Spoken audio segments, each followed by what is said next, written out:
Yes, I do have the movie. Yeah, to my disappointment.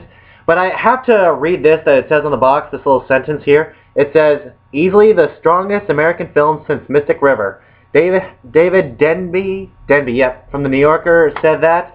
And is it really? Well, I'll explain. There are some Best Picture winners that are absolute classics, like Gone with the Wind, Lord of the Rings, or Forrest Gump, or the best years of our lives. All those classics are really good in general, and then there are those other Best Picture winners that you have never even heard of, but once when you watch it, you're thinking to yourself, I should have watched this movie years ago.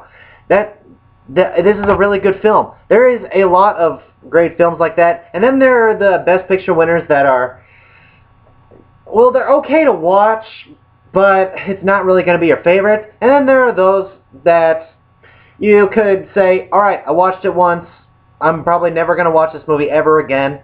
There's that. And then there are those Best Picture winners that you really do not like. The ones that you say, I watched it, didn't like it, I'm not going to watch it again. And you don't want to dare other people to watch it. And then there are those that just put you to sleep. Just outright bore fest and such. And then there's this one. This thing is a piece of crap. And otherwise known as Crash.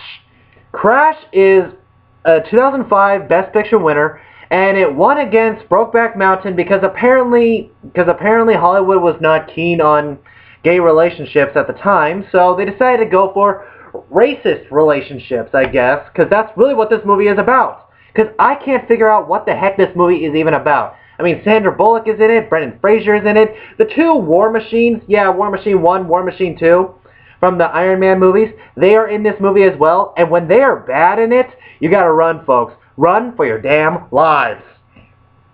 Because this movie just does not have a plot. And also, another actor who is in this movie is Matt Dillon. He's okay in this movie. He's probably the best actor in this movie. But the only thing I was thinking was, well, at least you're still getting work after The Outsiders, so I gotta give you that. But all in all, what does this movie really have? They have racist tensions in it. Matt Dillon plays a cop who is racist against black people, I guess. Even though one black girl he was picking on, he ends up saving her life later on down the road. That would have been okay if this was a shorter film, because that part I was actually interested in. The rest of this movie, not interesting at all. I mean, it's just basically people talking about racism. They are getting things wrong. They have families that they have a couple of conversations with, and for most of the movie, they're either sitting down on a chair, sitting on a curb, sitting in a car, staring out of a car, parking the car, sitting in a car, and staring out the darn window. This is literally like a third of the movie, and it's very noticeable. Oh, is there anything else good in this movie that I thought was... No? No. Alright, let's get to the bad stuff. Okay, so Sandra Bullock is credited to be the main character of this movie, and she's only in like 3 scenes. She is married to Brendan Fraser. They get robbed by two black men, and their car gets taken away. So she has kind of like this thing against black people or other races and all such. And Michael Pena, who is working on the door, hears this entire conversation, walks out. That plot line is done. This is just the beginning of the movie, people. That is literally it. She does not show up until later on when she falls down the stairs and breaks her ankle. And then she's just in another scene in the hospital because she wanted to see her husband. And I'm thinking, what scenes am I missing while watching this movie? Because it just doesn't feel like it was well put together. I mean, a movie that talks about racism, okay, I'm down with that. If there's still racism in the world, then how do we point it out, and what is the main cause of it? This entire movie feels like what the SJW are talking about all the time in Hollywood. That there's this stuff happening in the world, but there's no ground level of focusing on. You know what I mean? Something to say, this is where it's happening, this is what's going on. Like proof of it happening. There's actually more proof of racism in that movie alone than there is than there is that I have seen in the real world.